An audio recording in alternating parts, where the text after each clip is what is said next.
So the second day, this is what got me in real trouble. It made me feel real bad on television. I had a date, and my date canceled.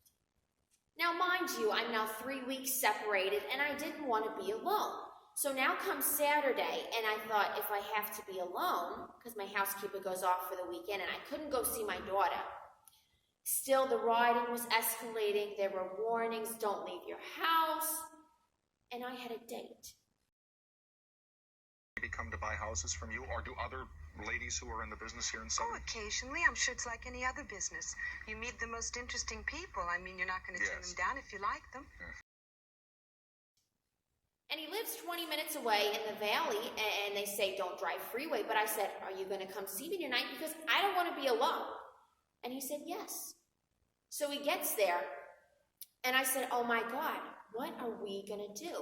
We can't go eat anywhere. Everywhere's closed. And I said, wait a minute. A hotel's not going to be closed. We got to go see if Beverly Hills Hotel is open. So we drive there. And much to my shock, the whole town, picture business people, had decided to do the same thing. Only unbeknownst to me, they had done the same thing the night before too. So basically what was happening those 3 or 4 days of rioting is people were going to this hotel, and I mean, it was mobbed.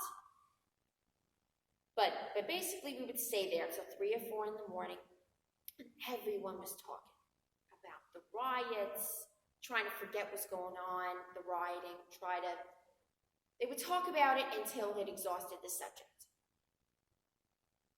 So basically it would start out very horrible and scared, and what was going on, and oh my God, how could this happen in our town, and how could this happen in California, and oh, those poor people, and down and down and down and down.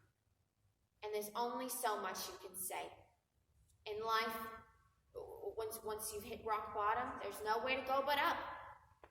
So once you've talked about the bad and the horrible, you can't talk about it anymore. So that was the mood at the Polo Lounge. You know, they would talk about it, and maybe they'd come back to it after an hour, but they would try to move on. And they'd say, well, at least we're here alive, and oh, we only hope that we people alive when we come out. But basically, I stayed there till 3 or 4 in the morning because I didn't want to be alone, and I was talking to a lot of people. And I just want to make one thing clear. In no way do I want to give the idea that I accepted the riots in any way, or can even joke about it, because I can't imagine anyone joking about it. You know, I care too much about people, social milieu, attitudes, and to joke? No. Absolutely not. No way. Not joking. It's true. It's embarrassing. Someone calls you and they only want to spend like $150, $200. The Mexicans, it's almost hard to help them. And in terms of... Anyway, when they interviewed me about the closing of the Polo Lounge, they said, what does it mean to you? And I said, I went there for 36 years for lunch. I was there every day. I wrote my book there. I mean, it starts off when I drove my car to the Beverly Hills Hotel. I mean, everything I did was there. People Magazine interviewed me there. I did all my interviews there. Sometimes when I was exhausted, I'd check in there for the weekend. When my daughter was little, we liked to pretend like we were going on vacation. Pack, get in the car, drive 2.5 minutes, pretend like we were going on vacation. I work so hard, I just don't have time to take a vacation.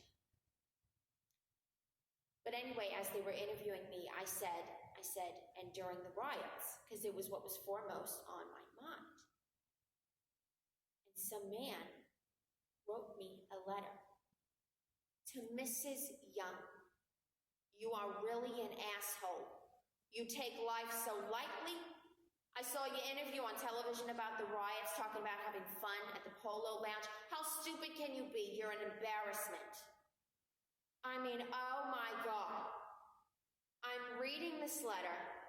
I got it 3 weeks ago. That's when the Polo Lounge closed, and I'm reading it, and I'm like, oh my God. If only he had left his number so I could call and explain that in no way did I mean to be flippant on television about the riots. I mean, he thought I was being flippant. I was just talking about how we were all there, huddled together, like safety in numbers. No one can hurt you at the Polo Lounge, because it was like a fortress.